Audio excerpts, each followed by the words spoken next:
What's up, sports bettors? Alex here, and we're going through this FanDuel promotion. So Duke, Indiana, Kansas, all to win is boosted. So this is called an odds boost. It just means the sportsbook is improving the odds on a specific wager. So in this case, it's Duke, Indiana, Kansas, all to win. Plus 140 is what the odds initially were. Now it's plus 200. So what we're going to be doing is running through the math behind this promo, how to figure out if it's profitable, all that good stuff. And you need to remember, these sports books don't offer promos to try to trick you, right? Some of these promos are super profitable, which we're going to run through the math of this one and figure out if it's good or not. I'm not even sure yet. But books offer these promos as loss leaders, right? These are loss leaders for the sports books. They offer them to try to keep you coming back to FanDuel, right? FanDuel doesn't want you on DraftKings. They don't want you on Caesars. FanDuel is offering you this promo because they want you to keep coming back to FanDuel and checking FanDuel. So let's go ahead and we can look at the first game. Duke is a pretty heavy favorite, kind of ranging from minus 261. So Pinnacle's actually giving you the best odds on Duke to minus 290, it looks like, on Bovada. So Pinnacle is the most bullish on NC State, right? They're giving you the best odds on Duke.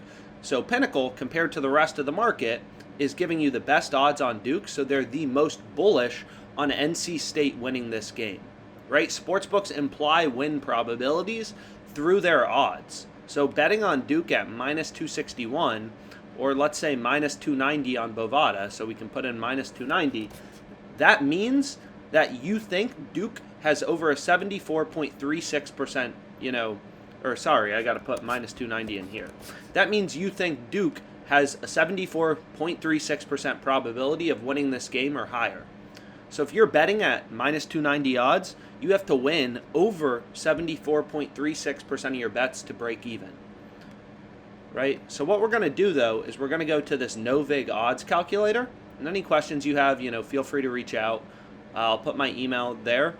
But you can see what we're going to do is we're going to take this market on Pinnacle and figure out what is Pinnacle, because Pinnacle is known to be kind of the sharpest bookmaker. What do they think the true win probability for Duke is? And you can see, if based on their market, minus 261 on Duke, plus 213 on NC State, they're giving Duke a 69.35% win rate. So we're going to put that in right here, right? So all I'm saying when I say sportsbook markets imply win rate is, you can imagine if a sportsbook has Duke, minus 400, and they have NC State plus, let's say, 330, then they're implying Duke is 77.48% to win. So Duke obviously has a higher projected win rate according to the betting markets, according to sportsbooks, as odds get more juiced in their favor. So Bovada, long story short, their market, they have Duke minus 290. Bovada's market implies a higher win rate for Duke than Pinnacle's. But the reason we're going to use Pinnacle is because Pinnacle is just known to be the sharpest bookmaker, the most efficient betting market. They take the highest volume of bets. So we're going to take our win probability for Duke as 69.35%, and we're taking this straight from the sportsbook markets. Why? Because sportsbook markets are the most accurate indication of win probabilities for teams. If Duke was 80% to win this game, what we can do is go back to our little calculator. So we're using a lot of calculators in this video. So if Duke were 80% to win this game, or if all sharp bettors thought Duke was 80% to win this game, then the odds should be minus 400. So every sharp bettor in the world would be frickin' hammering every syndicate, sports betting hedge fund. Everyone smart would be hammering Duke all the way down to minus 400, right?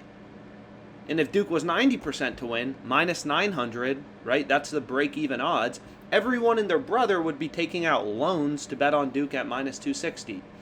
So sportsbook markets, right? That represents the supply and demand from sports bettors and the true win probability for teams.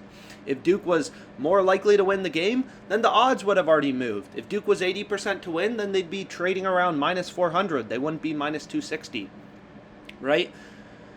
So next we're going to look at Texas Tech versus Kansas money line. So we need Kansas to win. You can see they're a bigger favorite, right? So they're going to have a higher win probability. So this no-vig odds calculator, if you're not familiar with it, I highly recommend reading this text over and over and over again until you really understand it. So Kansas minus 469 on Pinnacle. The best price you can get is minus 425. So obviously, that's sports betting 101. You got to be line shopping. You got to be getting the best odds on all your wagers. If you're betting Kansas outright at minus 469 on Pinnacle, when you can be getting minus 425 on 5 times, you just got ripped off, right? You got ripped off. It's like knowing your neighbor sold his house for $5 million, you sell your house for $200,000. Not actually, that's an extreme example, but you get the point. You're not going to make money if you're getting ripped off by sports books, and line shopping, always getting the best line is kind of, the starting point. So minus 469, plus 352. Win probability for Kansas is 78.84%. Boom. So now we have 2 teams. Obviously, Kansas is more likely to win. Lines were more juiced in their favor. And then it's like, okay, final one, we need Iowa. All right, minus 243, plus 199 is the market on Pinnacle. So we go back here to our little Novig odds calculator. And again, there are dozens of sports books. This is why sports betting is so fascinating to me. There are dozens and dozens of sports books, all independently pricing the exact same bet. In this case, Indiana money line, which Pinnacle has 199 minus 243, right? So it's like having hundreds of prices for Bitcoin or something like that. It doesn't make any sense. So as a sharp bettor, the way you make money, positive expected value betting, is you literally just pick off sports books when they're screwing up. Here, Taylor Townsend is plus 138 on Bovada. So we'll let OddsJam go ahead and load. It's like plus 142 on FanDuel. It's like no other book offering you above plus 138. Lines are ripping towards, Taylor Townsend. She's down to plus 124 on Pinnacle, the sharpest bookmaker. The market is crossed. Is like, as a sharp bettor, you're kind of just waiting for sportsbooks to screw up. You're following the data, following the market, and then you're picking off books like FanDuel, which literally we're talking about their boost right now, which is giving you way too much value on this random tennis player, right? And the reason you're not going to see FanDuel first is I don't have FanDuel currently selected, but if I add in FanDuel, then we should see it come back up. Taylor Townsend plus 142. So more sportsbooks you have, more profitable betting opportunities. Also, going back to our promo, the more sportsbooks you have, the more odds boosts you're going to get, the more promos you're going to have. I mean, FanDuel has, tons of promos kind of on a daily basis, so you want to get as many sportsbooks as you can. Anyways, minus 243, plus 199, win probability 67.93% for Indiana. So now we have the win probability for each of our teams according to betting markets. So the probability all of these teams win, all right, we need them all to win, and we're getting plus 200, is you just multiply all these numbers together, right? The probability Duke, Indiana, and Kansas win is the probability Duke wins times Indiana times Kansas, right? So we're winning this 37% of the time, according to betting markets, and we're getting plus 200 odds. So plus 200, right, means you're betting 100 to win 200 profit. Right? So if this is the case, for every win you have, so let's say you win 1 out of 3 times.